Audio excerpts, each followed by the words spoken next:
Le Dougoudigi. Joyeux anniversaire.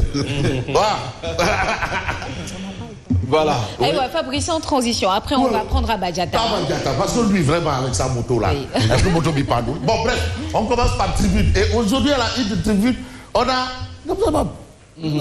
Voilà. Et aujourd'hui, il est question de la sûreté urbaine ce matin. Il sera à la sûreté urbaine, Thierno Biraï, du courage. La tête fait un peu mal à Biraï, mais je sais que quand il va dire cette fois c'est une touba, ça va être réglé. Je sais de quoi je parle. Parce qu'il y a eu les Khassaïd, après Khassaïd, coronavirus. Reculé, et il a plu. Absolument. Bah, le quoi. C'est tout, Akassa. Bon, bref. Ouais, Bitiero Biraï, do Akassa. Ah ouais, Akassa Sam. Il y a deux fois, Akassa Sam. Les véritables raisons de la convocation de Bougane. Parce que vraiment, j'aimerais voir cette affiche-là. Comme c'est l'affiche à Palam, il y a un débat. Parce que l'affiche demande aux gens d'aller s'inscrire en masse. Comme s'il dit l'affiche, s'il vous plaît. Comme d'autres demandent aux gens de porter des masques. Comme Seri Muntaha Mbaké demande aux gens de se faire vacciner. Oui. Parce que c'est une annonce, mais bon, vous pouvez mettre ça dans l'affiche. C'est une Muntaha, allez-y vous faire vacciner. Voilà. Voilà l'affiche. Parce qu'il faut que les gens comprennent où est le problème. Il y en a qui n'ont pas eu le temps de voir. Moi, tôt le matin, vous savez, moi, mon pain, je l'achète dans une boulangerie sur la corniche. Moi, je ne mange pas les pains. Mais Biraïm sait quand même que sur ce point, on a des accointances sur la corniche, là, juste avant l'université, là. Voilà. Tu tournes et puis c'est là. Voilà. Chez mon ami Eric. Eric. La bonne adresse. Voilà. Comme ce moment, tout est possible. Ligue se commune, Delosi Yaka. Bon, voilà le message. Jusqu'au 14 septembre 2021, inscrivez-vous pour participer à la grande transformation du Sénégal. C'est ça l'affiche. Et aujourd'hui, voilà la suite de ça. Une Il y a un convocation. débat. Mais le problème, c'est quoi? Si on se réfère à Tribune, l'affiche est là. Avec le Mahané et les sourires Colgate, c'est pas la publicité, hein? Mais Bougane devait être dans la banlieue ce lundi pour apporter les motopompes, parce que c'est ça l'actualité. Ah bon? Il faut un sursaut national, l'effort de guerre. J'aime bien cette expression de Mamadou Fofana durant la Covid. Participer à l'effort de guerre. Et c'est ça que Bougane devait aller faire. Et tu sais que comme lui, quand où il passe, l'herbe ne pousse plus. Attila. Ça, c'est toute une histoire. Donc, Tribune considère que c'est à cause de ça qu'il y a cette convocation-là. On ne veut pas qu'il aille faire de type tank Antoine Diom. C'est ça. Mais maintenant, on a le mouvement dénommé Jeunes Leaders qui parle d'acharnement. On a Sebadi Sougou, qui est juriste, qui considère que les affiches de Gomsobop, il est question d'inciter les Sénégalais à s'inscrire. Et ça, c'est un acte hautement patriotique. Il y a un débat. Est-ce que c'est une campagne avant l'heure? Parce qu'il faut poser le débat. Est-ce que c'est une campagne avant l'heure ou c'est un acte hautement patriotique? Moi, j'ai mon point de vue. Moi, j'ai mon point de vue, hein. Mais mon point de vue n'engage que moi. Moi, je vais même aller plus loin que patriotique. C'est citoyen. Bon, mais maintenant, le débat est posé. Vous savez, les juristes vont venir, les juristes tailleurs, les juristes haute couture, Ismaïla Madior Fall, tous vont parler. Mais voilà un débat. Et d'ailleurs, les partis politiques, dans leur vocation traditionnelle, oui, d'aller conquérir le pouvoir politique, ils ont aussi une mission d'élever le niveau de conscience citoyenne. Et cet acte-là pourrait être considéré comme un appel pour élever le niveau de conscience citoyenne et qui passe par... absolument. Mais là, on a les inondations qui créent le malaise et le mécontentement. La banlieue se révolte contre les inondations. Et Antoine Diom en a fait les frais. Ah oui, bon, les inondations en banlieue, mais là, ça va.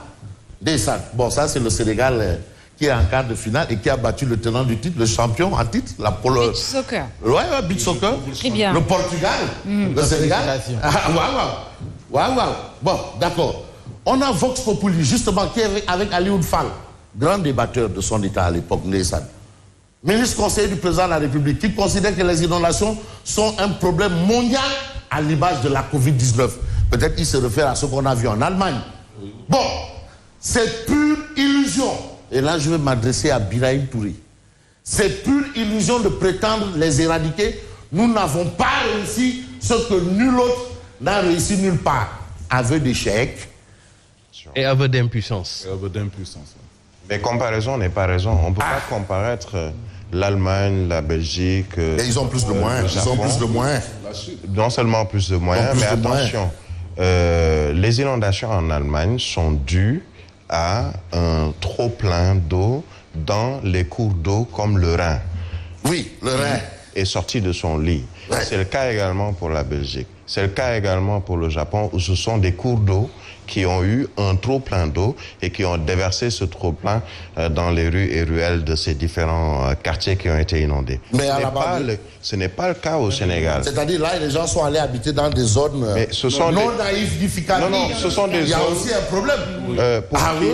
Je donne un exemple. Là-bas, c'est catastrophe naturelle. Ici, c'est quoi? Parce que l'avoir vécu, par exemple, au niveau du Rhin... Et l'État, c'est qui? Oui, c'est le service des cadastres, hein. C'est le service des impôts et domaines. Non, c'est tout le monde. Oui, c'est tout le monde. Il est tout à fait normal qu'un cours d'eau, en cas d'intempérie, sorte de son lit. Il est tout à fait normal qu'il y ait trop plein d'eau et que cela puisse aboutir justement à ces inondations. Mais c'est le même cas qu'on a en bas avec le marigot. Avec le marigot, on peut le dire. Là, ça c'est le débat. Hein. Mais il y a un autre débat. Vous avez inondation dans les zones secondaires. Le mouvement Yessel Kermassar. Je vous disais que le gars de Akile, Abadouli, veut être maire de Kermassar. Voilà la preuve ici. Pour une meilleure prise en charge de laisser pour compte, le président de MYKM, mouvement Yessel Kermassar et de Akile, veut la mairie de Kermassar. C'est de son plein droit. Il en a amené des motopompes. Comme Bougan Gueye a voulu amener des motopompes, on lui a dit non. Walf quotidien pas de dégâts des inondations. La banlieue se révolte. Absolument. La banlieue se révolte. Le cortège du ministre de l'Intérieur bloqué sur le péage. C'est une révolte bloquée sur le péage. Qu'est-ce qui se passe? On ne sait pas. Parce que quand même, on nous a dit qu'il y a eu beaucoup d'argent. Et il y a même un ministre qui nous a dit que le problème est réglé. C'est terminé. À 95%. Il y a un ministre qui nous l'a dit. Oui. Parce que Warou Kilife Gay, Warou le Sade. Mais Warou Kilife Gay. Et d'ailleurs, et puis il nous vient de Teguet, ce gars. Tout à fait. Il vient à Kotoudé. Je parle à Kotoudé.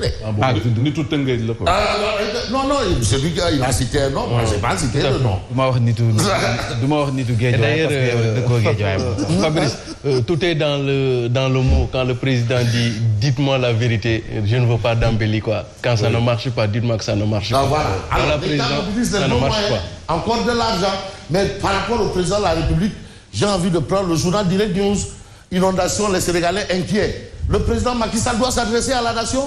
Malheureusement, Direct News considère que Macky Sall, le président Macky Sall nous a habitués à se porter au devant de la scène qu'après coup. Qu'après. Mais est-ce que c'est ça? Parce qu'il faut aussi qu'Abou Hirek, il doit parler pour dire des choses claires et nettes. Bon, bref, pourquoi? C'est peut-être sa tactique. Mais est-ce que ça paye? Il y a les règles. Mais ce que c'est, Direct 12, convoqué ce lundi au commissariat central de Dakar, Bougan Gueye a dit exige une convocation physique. Alors on l'a convoqué. Convocation de Doumbelane. Convocation de Doumbelane, Amna. Doumbelane, c'est-à-dire il veut une convocation physique. Souvent, gars, il y a invitation là. Invitation. Convocation là. Bon, pour dire que Mambay a peut-être raison, on a 24 heures qui révèlent Gueye se trompe de chemin, Dion prend le relais. Voilà, Gueye. Ils n'ont pas mis Omar, ils ont mis Gueye, donc on ne sait pas de quel Gueye. Ça s'appelle Ousmane Gueye ou Ablaye Gueye. Mais Gueye se trompe de chemin, Diop perd le relais. Et puis élection locale, l'opposition à l'épreuve de la coalition. Affiche publicitaire, justement sur quoi? Sur les inscriptions, sur les listes électorales, Bougan Gueye convoqué par la police, bien entendu. Ça, ce sont des informations. L'autre information, je crois que je vais terminer, parce que autant suspend ton envol, Nessan. Voilà, autant suspend ton envol. Voilà une autre information. Nous, on parle de la banlieue là et les inondations. Dès que le problème est national. Il y a trop de problèmes. Tout est problème. Comme ça va.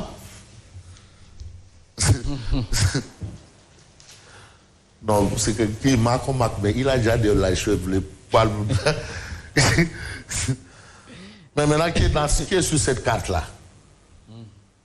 Il devait mettre les moumis. Bon, bref. Donc, il devait mettre j'ai dit. Wow. Bon. Oui. L'engrais qui se fait rare. La panique des paysans. L'engrais se fait rare.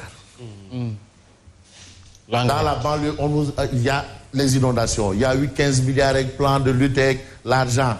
Engrais, oui, l'argent, mais ana khalis bi. Ana khalis bi. Warigasi. Ana khalis bi. La panique des paysans. Pénurie d'engrais au Sénégal. On en parle depuis un bon bout de temps. Quand même. Un bon pénurie d'engrais. Problème inondation. Rentrée des classes. Alors que l'eau est là. L'eau est là. Parce que la rentrée des classes, il y a des écoles inondées. Il y a bientôt la rentrée des classes. Voilà, on a d'autres problèmes.